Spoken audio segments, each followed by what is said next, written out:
Good afternoon. I'm Tracy Sinclair, and with me, of course, is John Thompson. We wanted to give you a brief update on the latest information about that fatal crash between an American Airlines jet and a military helicopter. Still not a lot of information that we're going to get, but John, you were just covering the story. Can you give us what's the latest from the inspect? So about an hour ago, the NTSB held a press conference, not able to give out too much information, but we do know that they have yet to recover the flight deck recorders, so they're still underwater. There's about 7 feet of water from what we're hearing, the Potomac River. And that's, you're seeing right now, video of the crash. That was the impact right there, that fire explosion. This was last night, and that is a picture of the American Airlines jet that was involved. We do know there were 64 people on that American Airlines plane, 3 people in the military Black Hawk helicopter. The 3 Black Hawk helicopter military personnel, their bodies have been recovered. At least 28 bodies have been recovered. Overnight, it went from a search and rescue mission to a recovery mission, and we hear that there's about 300 first responders on the ground right now. And so we were discussing earlier, you said that, again, the black box flight recorders have not been recovered, but there would be one for both the helicopter and for the jet. That's correct. Also, a preliminary report from the NTSB expected within 30 days, so we'll know a lot more here soon. And they said they're going to be out there working until they're done. And so just from an Alaskan standpoint, this is just kind of startling for us that we've had 2 military crashes across the U.S. We had the F-35 crash in Fairbanks on Tuesday, and then this devastating crash last night as well. Just as an Alaskan, how are you kind of feeling and processing all the... I don't know. It's very interesting. I mean, so I was talking to former fighter pilots, and then, people who go in and do the recovery mission and have to do the investigating. So got a lot more information and a lot more knowledge as to how some of these things work. It's incredible what they have to do. So I'm watching this press conference with the NTSB, and us as reporters, we have to ask questions, right? But there is literally nothing they can say. So I'm always thinking as a reporter, what would I ask? How could I ask this question? And that's kind of where my mind is right now. And then of course, feeling terrible for these families. At least 14 people that were on the airplane were part of the U.S. figure skating team. And so their families, coaches, little kids, teenagers, getting goosebumps. It's just terrible. It's a horrific thing. If you're tuned in tonight, 5 o'clock here locally, we do have a U.S., or I should say, Canadian Olympic figure skater who lives down in Girdwood, Keegan Messing.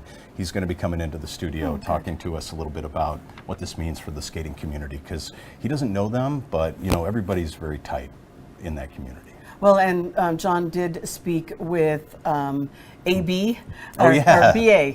No, AB, you got it. I was right. Anthony Burke. Anthony Burke, who is a former fighter pilot, and that is up on our podcast, In Depth Alaska. It was a really interesting conversation. This was, of course, discussing that F-35 crash, and it was just talking about training and the military training that these pilots go through. So I think it will be an interesting conversation. So if you are interested in that, please check it out. Now, send John back to his reporting duties, and I'm going to bring in a couple of guests from Washington, D.C. We have Neely Allen and her friend, Amanda Smith. And I introduced Neely first because, in all honesty, Neely is the sister of our managing editor here. So that's how we got in contact. And Neely and Amanda, thank you so much for joining us. You were able to go out this morning and take some video of the aftermath. Not obviously, you can't get close to the crash site, but as people that live there, what's it like to see this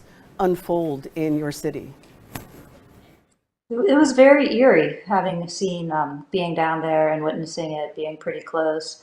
It's a park. We were able to go to Gravely Point Park across the street from that area. Gravely Point is all marked off and taped off, and that's where they're doing a recovery and everything. So really just standing around with a lot of different reporters in that area, kind of taking it all in, watching the planes land pretty regularly. The airport is up and running, looks like a normal business and everything going on. But yeah, it was very eerie being down there and just kind of seeing that. One of the things that I noticed is seeing some of that video footage that you guys sent to us is how close the planes are to that highway. At least that's the impression that I get. Is it really that close? Like if you were on the ground, would you have had a good view of the plane as it came through? Yes, if we were actually able to get over across the street to Gravely Point, you are right underneath them. It's a very nice park there. I've taken my children when they were younger, and the planes fly right over your head. It feels like you could almost touch them at points. So where we were was a good 100 yards, 200 yards away from where you could actually be directly underneath them. So it is very, very close to the runway right there.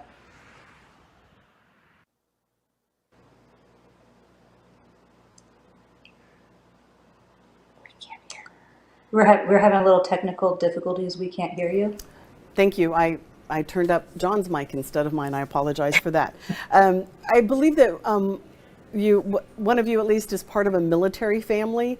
And so when you hear something like this, my dad was Air Force, so I still feel a connection, even though I'm not Air Force. I still feel that connection when something like this happens. How does that kind of match and relate in your life? Well, my little brother, he actually worked at Fort Belvoir years and years ago, and that was his brigade that was flying, the brigade that he was in, that was flying the Black Hawk, and he is currently living up in Washington State, and it's really rung his bell, so to speak. He's emotionally been all over the place today watching the news, and just thinking, what if he was still back east working there. Yeah, that's got to be quite shocking to have been part of that brigade. And one of the videos several of the videos that you sent, which again, we really appreciate you going down and looking, show a lot of press standing around. What's that like to just kind of now be the center of this major event in your city? It was interesting to the both of us because usually DC there's hustle and bustle, and you can see people right now driving on the Parkway, but we had no traffic getting in and out of the city. It was pretty much like a ghost town. Amongst the camera men and women and reporters, there was really no talk or chatter. Everyone was just focused on, I think, what had just happened, and I think it has gotten everyone's attention, especially all of us that are from the immediate area. That's got to be quite shocking to be to be so close to an event like that. How are you guys feeling today, having had this happen so close to your homes? It was pretty upsetting, I think, for both of us, and we talked about that quite a bit when we were down there. You know, living in this area, flying in and out of that airport many times, that something like this has happened. It's really touched home for both of us.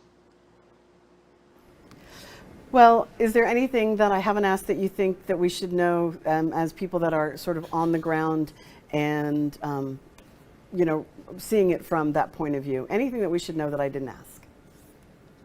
Well, in regards to the temperatures of the water and how cold it was last night, it wasn't as cold as it had been, for example, last week.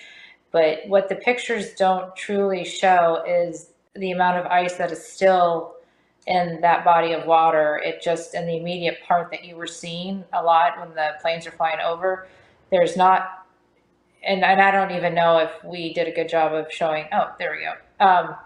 But there is a tremendous amount of ice, and I can only imagine once they hit the water how devastating it must have been. Yes, I think there's another better video of the ice on the river, and I have to agree, I was not quite expecting that level of ice at this time of year. So yeah, just devastating all around. So Neely Allen, Amanda Smith, thank you guys so much, not only for providing us video of the scene earlier today, but also just for talking to us and giving some ideas. We do have people on Facebook sending their thoughts and prayers, and hope everybody's doing well on that end of the world. So we really appreciate you spending a little bit of time with us this morning. Thank you. Thank you, guys. And thank you for joining us here on Alaska's News Source. Of course, this is a major story that we are following from various angles, and we will continue to have coverage tonight on Alaska's News Source and the latest on alaskasnewssource.com.